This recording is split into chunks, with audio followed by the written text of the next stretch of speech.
Paano kung napagod na tayo pero hindi natin pinaparamdam?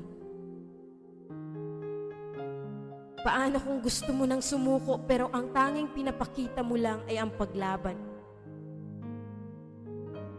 Sa buhay, hindi natin kailangan ipakita na palagi tayong malakas, masaya. Minsan, kailangan din natin ipahinga.